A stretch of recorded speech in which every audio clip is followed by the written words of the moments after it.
नमस्कार दोस्तों, कैसे हैं आप लोग। स्वागत है आपका study for life YouTube channel में। आप लोग पढ़ते रहिए, तैयारी करते रहिए, यही शुभकामनाएं हैं। सिलेक्शन हो जल्दी से। आज हम पढ़ाएंगे सूरदास का वात्सल्य। ये कल का भी जो टॉपिक कराया था उसमें मैंने कहा था कि अगर स्टेटमेंट के रूप में प्रश्न दे देगा कि सूर में जितनी सहृदयता है उतनी ही भावुकता भी और चतुरता भी और वाग विदग्धता भी, अगर सभी पूछ देगा तो उसमें सहृदयता में ये वात्सल्य आ जाएगा। सूरदास का वात्सल्य प्रेम, इस पे प्रश्न पूछा जा सकता है कि सूरदास का वात्सल्य प्रेम पर चर्चा कीजिए। यह तो एक स्टेटमेंट है शुक्ल जी का कि सूर वात्सल और श्रृंगार दोनों क्षेत्रों के अप्रतिम सम्राट हैं। वह मात्र हृदय का कोना कोना झांक आए हैं। अगर वो ये इस तरह भी स्टेटमेंट दिया जाता है कि सूर मात्र हृदय का कोना कोना झांक आए हैं, इस विचार पर, इस कथन पर अपने विचार, अपना मत स्पष्ट कीजिए। क्वेश्चन मैं वीडियो के अंत में बोर्ड पर लिख दूंगी। और कुछ स्टूडेंट को परेशानी हो रही है कि मैम क्वेश्चन मिल जाता तो लिख लेते, तो मैं इसके बाद उसका क्वेश्चन लिख दूंगी, तो उसको आप लिख लीजिएगा। दूसरा, कुछ लोगों को समस्या, कुछ लोग समझ नहीं पा रहे हैं जो नए स्टूडेंट हैं, या कि भूमिका कैसे लिखें, पॉइंट में लिखें कि, तो भूमिका पॉइंट में मत लिखिए ना, भूमिका हेडिंग डाल के लिखिए, भूमिका पैराग्राफ के रूप में लिखिए। आज मैं एक वीडियो बनाऊंगी आपके लिए, संविधान की प्रस्तावना से रिलेटेड है, उसे मैं ऑडियो वीडियो में बनाऊंगी, आप लोग उसे देखिएगा। वो उसमें आप संविधान का क्वेश्चन तो पा ही जाएंगे, साथ के साथ आप ये समझ जाएंगे कि भूमिका कितनी बड़ी और कैसे लिखना चाहिए। ठीक है, तो वो वीडियो जरूर देख लीजिएगा। और इसमें मैं समझाती हूँ, क्वेश्चन मैं लास्ट में दे दिया करूंगी। कुछ लोगों का ये भी कहना है कि मैम इम्पोर्टेंट टॉपिक बता दीजिए। तो अभी तो एग्जाम खत्म ही हुआ है, अभी तो मेंस की प्रिपरेशन शुरू ही हुई है। शुरू में ही सारे इम्पोर्टेंट टॉपिक कैसे बता दिए जाएं? कुछ दिन रुकिए, इम्पोर्टेंट टॉपिक बता दिए जाएंगे आपको। तो तब तक ये तो काव्य का पोर्शन तो आपको पढ़ना ही पढ़ना है अच्छे से, क्योंकि कोशिश करिएगा कि गद्य और काव्य में अगर आपको चुनना पड़े तो आप काव्य चुनें। गद्य का क्वेश्चन तभी उठाएं जब काव्य का ऑप्शन आपके पास ना हो।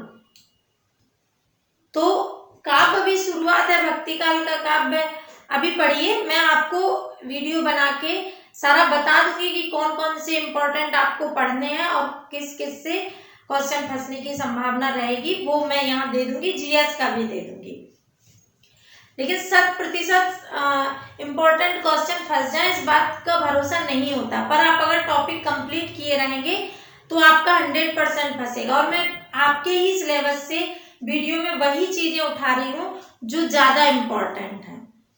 और बड़े वीडियो भी नहीं है, आधा घंटे का, तो मैक्सिमम आधा घंटे का वीडियो रहता है, कम का ही। मैं कोशिश करती हूँ कि छोटा वीडियो बनाऊं ताकि आप लोग उसे मन से देख पाए। लंबा होने पे वो भारी लगता है, तभी मैं लिखने का भी कोशिश करती हूँ कि टाइम बचे, अलग से लिख लेती हूँ जो वीडियो में काउंट ना हो। तो हम जानेंगे सूरदास का वात्सल्य प्रेम। वात्सल्य क्या होता है, सबसे पहले तो आप वात्सल्य जान लें, क्योंकि जब भी भूमिका लिखेंगे तो जिस भी प्रश्न पे आती है उसके बारे में तो भूमिका में बताना ही होता है। वात्सल्य एक तरह का प्रेम ही है जो बच्चों से किया जाता है। बच्चों के प्रति जो हमारा प्रेम होता है वो वात्सल्य कहलाता है। और बड़ों के प्रति जो प्रेम होता है उसे हम प्रेम कहते हैं। और जो बच्चों के प्रति हमारा स्नेह, हमारा प्रेम होता है उसे हम वात्सल्य नाम देते हैं, उसे हम वात्सल्य कहते हैं। और सूर को वात्सल्य का पुरोधा माना जाता है क्योंकि सूरदास ने कृष्ण की बाल लीलाओं का बड़ा सूक्ष्म अंकन किया है। जितना वात्सल्य सूर्य के यहाँ दिखाई देता है, जितना सूक्ष्म तरीके से, उतना किसी भी कवि के यहाँ दिखाई नहीं देता। ये सब आप भूमिका में लिख दीजिएगा। सूरदास को वात्सल्य का सम्राट कहा जाता है। ऐसे तो वाल्मीकि जी ने भी संस्कृत में रामायण लिखी, तो राम के और लव कुश के बाल काल का वर्णन किया है, वहां भी आपको वात्सल्य मिल जाएगा, लेकिन पूरी तरह वात्सल्य काव्य नहीं है। टैगोर भी थोड़ा बहुत लिखे हैं, कालिदास ने भी लिखा है, लेकिन थोड़ा थोड़ा। अंग्रेजी कवियों में भी वर्ड्सवर्थ और लॉन्गफेलो का नाम आता है। लॉन्गफेलो और वर्ड्सवर्थ ने भी वात्सल्य पर लिखा है, लेकिन जितना थोड़ा बहुत तुलसी ने भी राम का जो बचपन वाला है वो लिखते हैं, तुलसी भी लिखते हैं, लेकिन जितना सूर ने एक एक छवि का अंकन कर दिया है, एक एक कीड़ा का अंकन कर दिया कि बच्चे जितनी क्रियाएं करते हैं उतना सब कुछ दे दिया है सूर ने। ऐसे लगता है कि सूर ने बाल मनोविज्ञान पढ़ा हुआ है और उस मनोविज्ञान के आधार पर लिखा हुआ है। आप पढ़ के आपके सामने छवि उभरती जाएगी आपका कि बच्चा क्या क्या कर सकता है। ऐसे लगेगा जैसे हम कृष्ण का काव्य पढ़ नहीं रहे हैं, कृष्ण लीला देख रहे हैं।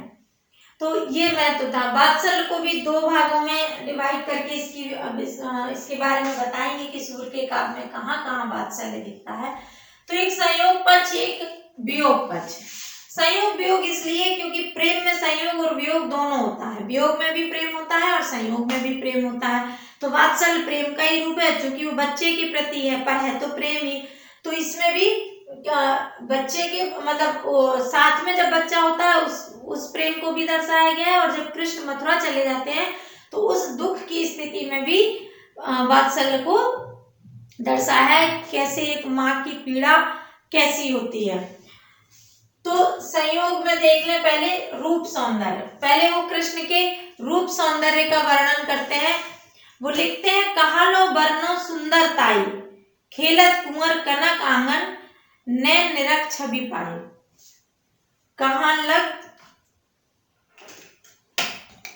कहाँ लो बरनो सुंदरताई। कृष्ण की सुंदरता कहते नहीं बन रही है। कहाँ लो बरनो सुंदरताई।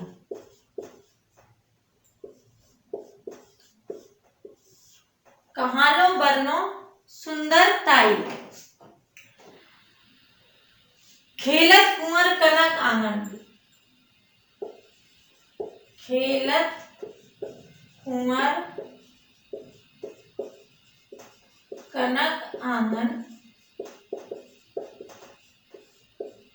खेलत कुंवर कनक आंगन, नैन निरख छवि पाई। नैनों से निरख के छवि पाई, मतलब कृष्ण की छवि का वर्णन कर रहे हैं, सुंदरता का वर्णन कर रहे हैं। और कैसे सुंदरता दिखाई दे रही, कहाँ लो बरनो सुंदरताई। कृष्ण की सुंदरता का वर्णन कैसे करूं ये समझ में नहीं आ रहा है। खेलत कुंवर कनक आंगन, सोने के आंगन में, मतलब जो मणि जड़ित रत्न जड़ित आंगन है उसमें खेल रहे हैं। नैन निरख छवि पाई, दूर से निरख की छवि ये देखी है हमने, क्योंकि सामने जब बच्चे के पहुंच जाओ तो बच्चा आपको देखने लगता है, क्रियाएं करना बंद कर देता है। दूसरा है, अगला पॉइंट है बाल कीड़ा। बाल कीड़ा कहाँ कहाँ दिखती है, बाल कीड़ा पे उन्होंने क्या क्या वर्णन किया है, तो अद्भुत बहुत वर्णन किया है। किलकत कान घुटुरुआ नाबत, मैंने उस दिन भी बताया था। किलकत कान घुटुरुअन आवत, घुटुरुअन आवत, मणिमय कनक नंद के आंगन। मणिमय कनक नंद के आंगन, नंद के आंगन, बिंब पकड़वे धावत।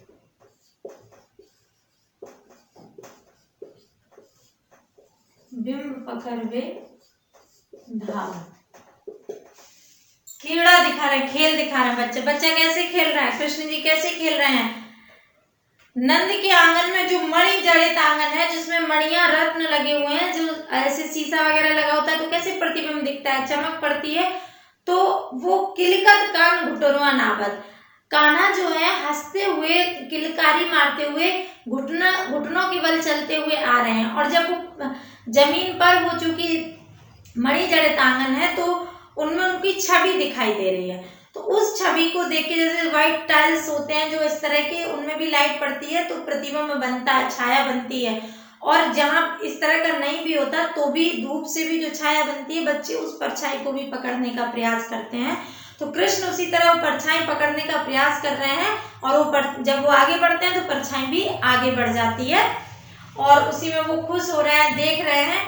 तो ये उनकी इस तरह की बाल लीलाओं का वर्णन दिखाते हैं। मतलब कितना सूक्ष्म देखा होगा, जो छोटे छोटे बच्चे करते हैं उन पे कितना ध्यान दिया होगा सूरदास ने, तब जबकि वो देख नहीं सकते। जितने भी पक्ष हो सकते हैं सभी को दिखाया। पहले में वो क्या कह रहे हैं कि कहाँ लो वर्णो सुंदरताई, निरख, नैन निरख, नैनों से निरख लिया है, देख नहीं सकता, सामने पहुंच जाऊंगा तो वो खेलना, उस तरह से क्रियाएं करना बंद कर देंगे, तो दूर से निरख के देखा है मैंने। फिर घुटनों चल रहे हैं तो कैसे चल रहे हैं। अगला है मातृ अभिलाषा। मातृ अभिलाषा में क्या होता है कि कोई भी माँ क्या अभिलाषा करती है कि उसका बच्चा जब गोदी में होता है तो वो सोचती है कि घुटनों से चलने लगे। जब घुटनों चलता है तो उसको लगता है कि खड़ा होने लगे। जब खड़ा होने लगता है तो उसको लगता है दौड़ लगा दे। और फिर जब फिर बड़ा हो जाता है तो उसे लगता है कि छोटा सा हो जाए मेरा बच्चा। लेकिन वो बच्चे को क्रियाएं करते हुए देखना चाहती है। उसको लगता है कि कब उसका बच्चा उसे माँ कह के बुलाए। तो वही जो एक आम माँ की स्थिति होती है, वही स्थिति यशोदा की भी हो रही है कृष्ण के लिए। और वो लिख रही है कि जसुमती मन अभिलाष करे, कब मेरो लाल घुटुरुअन रहेंगे। जसुमती मन अभिलाष करे, अभिलाष करे, कब मेरो लाल, कब मेरो लाल घुटुरुअन घुटुरुअन रहेंगे। कब धरनी एक पग धरे, कब धरनी एक पग धरे।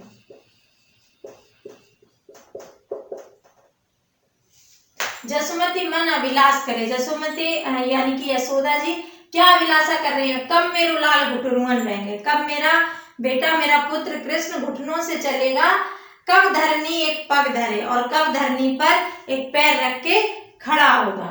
वही बात जो आम माँ की होती है वही यशोदा की भी है। बालहट, बालहट में क्या हो सकता है आप खुद ही जान गए होंगे। बालहट में बच्चे किसी के लिए भी जिद करते हैं। तो बालहट के तो आपने बहुत सारे उदाहरण सुने होंगे, और ये तो एक बहुत फेमस है, आप इसी को याद रखना। मैया मैं तो चंद्र खिलौना ले हूं, मैया मैं तो चंद खिलौना ले हूं, चंद खिलौना ले हूं। जय हो लोट, जय हो लोट धरनी पर अवनी, धरनी पर अवनी, तेरी गोद ना है, तेरी गोद ना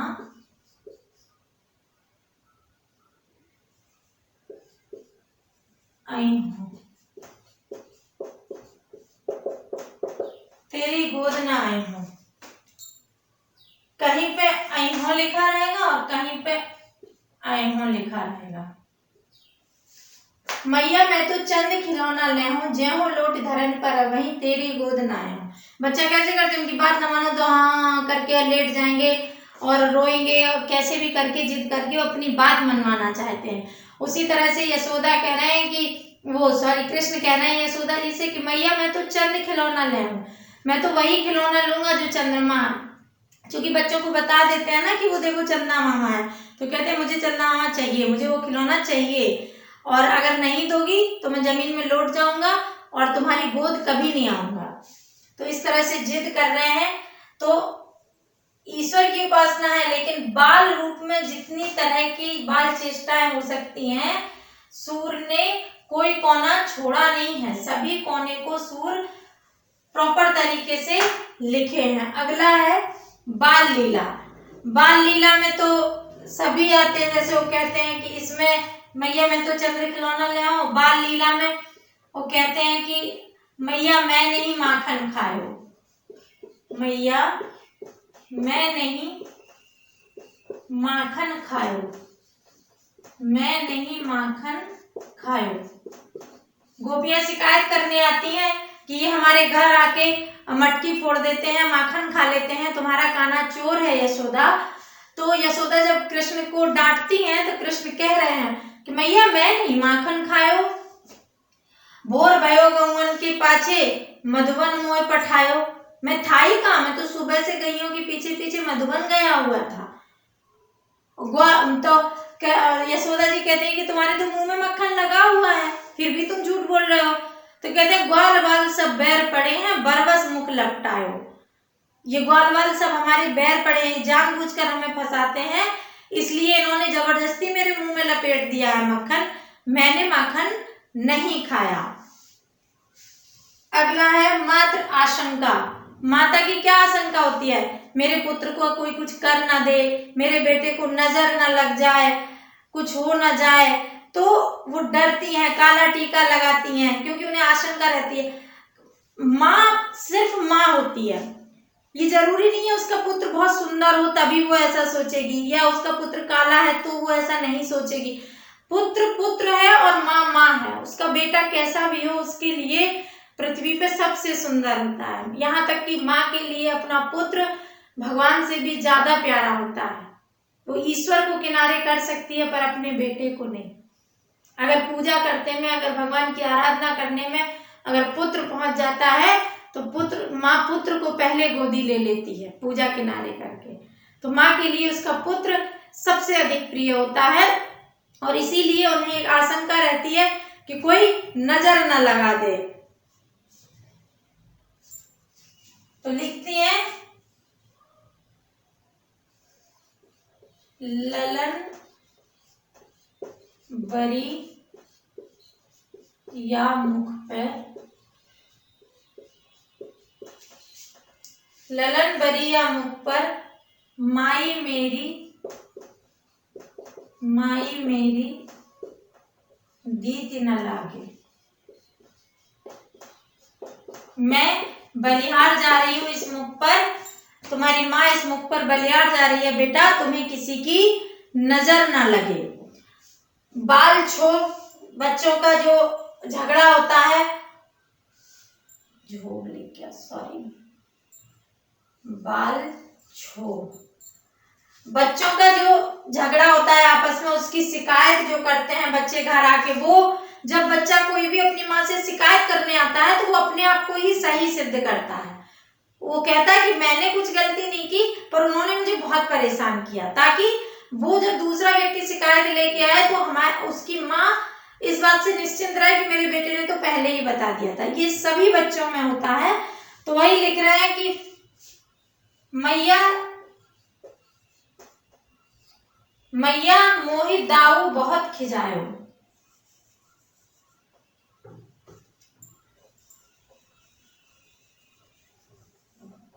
मैया मोहि दाऊ बहुत खिजायो, मैया मोहि दाऊ बहुत खिजायो।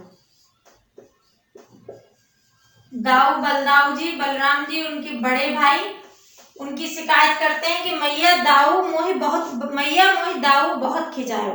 मैं जब खेल रहा था, जब मैं गाय चराने गया था तो दाऊ ने मुझे बहुत परेशान किया है, अब मैं गाय वाय चराने नहीं जाऊंगा। पहले तो एक दिन पहले जिद कर रहे थे कि मैया मैं बड़ा हो गया हूँ, मुझे भी गाय चराने जाने दो। अगले दिन वहां पे लड़ाई होती है, थक जाते थे, कहते कल से मैं नहीं जाऊंगा, दाऊ मुझे वहां बहुत परेशान करते हैं। तो माँ कहती है कि मैंने कब बोला था कि तुम जाओ, तुम्ही को जाना था, तुम ही कहने लगे कि मैं नहीं जाऊंगा।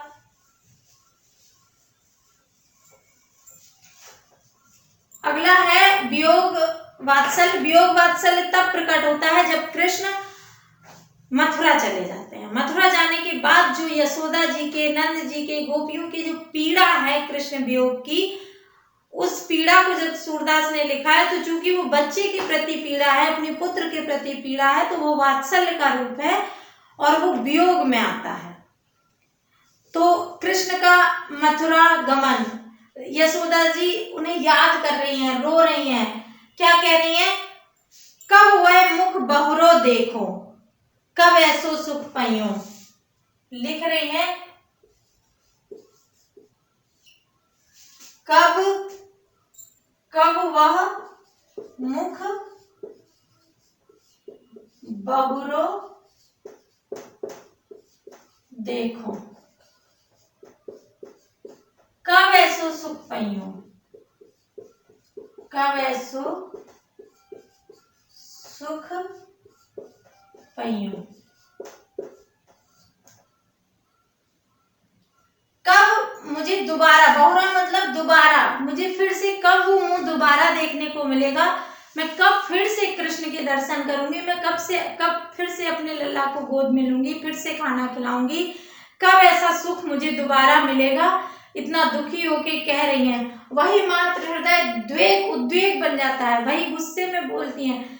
जब किसी का बच्चा कहीं चला जाता है तो उसे कोई नहीं सुहाता, यहाँ तक कि माँ के लिए बच्चे के सामने पति भी सेकेंडरी होता है। तो नंद से भी लड़ने को तैयार हो गई हैं। कल भी मैंने बताया था, वो कहती हैं कि नंद ब्रज लीजे ठोक बजाए, नंद ब्रज लीजे ठोक बजाए। नंद जी, आप जो ब्रज हमें सौंप के गए थे, अपना ठोक बजा के ले लो, हमें अब यहाँ नहीं रहना है। देव विदा मिल जाए मधुपुरी, जहां गोकुल के राय। देव विदा मिल जाए मधुपुरी, मधुपुरी जहां गोकुल के राय। मुझे नहीं आ रहना है, जहाँ कृष्ण गए हैं मैं भी वहीं जाऊंगी और तुम अपना ब्रज ठोक बजा के ले लो ना, तुम जैसा छोड़ गए थे बिल्कुल वैसा ही है, मैं यहाँ नहीं रहूंगी और मैं जा रही हूँ। उन्माद की स्थिति, मतलब बुरी तरह से बेहाल हो जाना, यानी कि अब जो गोकुल है कृष्ण के जाने के बाद, जो कृष्ण के रहते इतना हरा भरा और उत्साहपूर्ण होता था, जहाँ रोज कोई ना कोई त्योहार होता था, उस ब्रज में, उस गोकुल में अब उन्माद की स्थिति है, अब दुख की पराकाष्ठा हो गई है, इतना बेहाल है सब कि अब वहां कुछ बचा नहीं है। और लिखते हैं सूरदास जी कि जसुमत अति भई बेहाल, जसुमति अति भई बेहाल,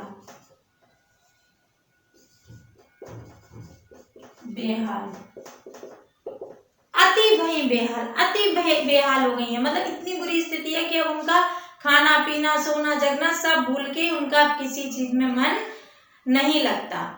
और शुक्ल जी तो कहते हैं, मैंने उस दिन भी स्टेटमेंट लिखाया था कि ऐसा लगता है कि यशोदा यशोदा न रही और सूर सूर न रहे, यशोदा हो गए। शुक्ल जी का कथन है, इसे आप उसमें दे सकते हैं कंक्लूजन में, कि ऐसा लगता है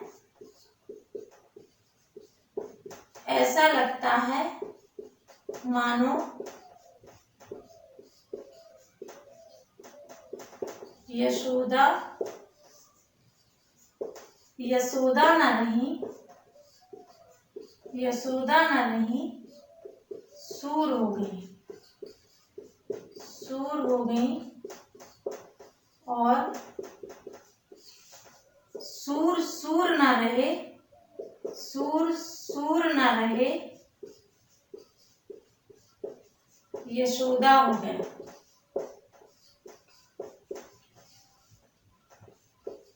ये शुक्ल जी का स्टेटमेंट है कि इतना गहराई से वात्सल्य का वर्णन किया कि ऐसा लगता है कि यशोदा ही सूर है और सूरदास ही यशोदा है, दोनों अलग नहीं है। ऐसा लगता है कि वो स्वयं ही यशोदा हो गए हैं या फिर यशोदा ही सूरदास के रूप में आ गई हैं। द्विवेदी जी भी कहते हैं कि हम बाल लीला से बढ़कर जो गुण सूर में पाते हैं वो उनका मातृ हृदय है। बाल लीला से बढ़कर अगर कोई गुण सूर में है तो वो उनका मातृ हृदय है। ये आप उसमें उपसंहार में कंक्लूजन में नीचे एक पैराग्राफ में दे देंगे। कंक्लूजन भी आपको हेडिंग में नहीं लिखना है, पैराग्राफ में लिखिएगा और उसमें भी आप ये कोटेशन भी दे सकते हैं और कंक्लूजन में लिख दीजिएगा कि ऐसा लगता है मान लो सूरदास जी बाल मनोविज्ञान पढ़े हुए हैं। इतना सूक्ष्म बाल लीलाओं का वर्णन किया है जैसे बाल मनोविज्ञान पढ़ के उनकी एक एक चेष्टा से परिचित थे। ठीक है, इसको हटा के मैं वो क्वेश्चन लिख देती हूँ जिसपे आपको वर्क करना है। वो क्वेश्चन आपको लिखना है, इस तरह से पूछा जाता है। एक क्वेश्चन में लिख रही हूँ, आप ओल्ड पेपर देखिएगा, आपको क्वेश्चन मिल जाएंगे।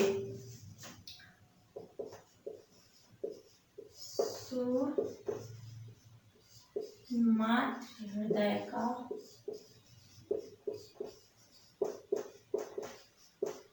कोना कोना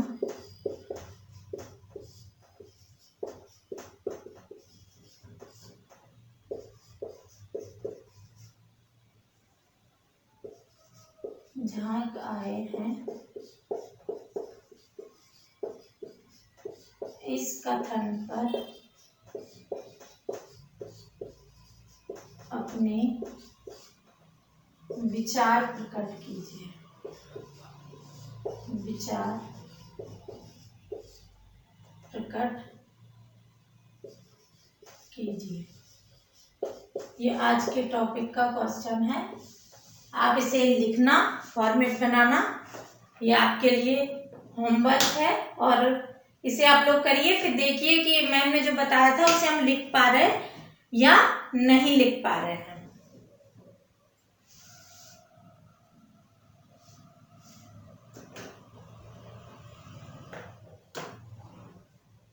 ठीक है, आज के लिए इतना ही। आज मैं अगला एक वही मैंने बताया कि प्रस्तावना के लिए मैं एक ऑडियो वीडियो लेक्चर बनाने वाली हूँ। आप लोग उसे देखिएगा, उससे आपको पता चल जाएगा कितने कितने स्पेस में कितना कितना लिखना होता है, कैसे भूमिका में लिखेंगे और कैसे उसमें लिखेंगे। उसको क्वेश्चन आंसर की तरह मैं एक क्वेश्चन करा दूंगी और आपका एक पॉलिटी का क्वेश्चन भी कवर हो जाएगा भारत के संविधान की प्रस्तावना को लेकर।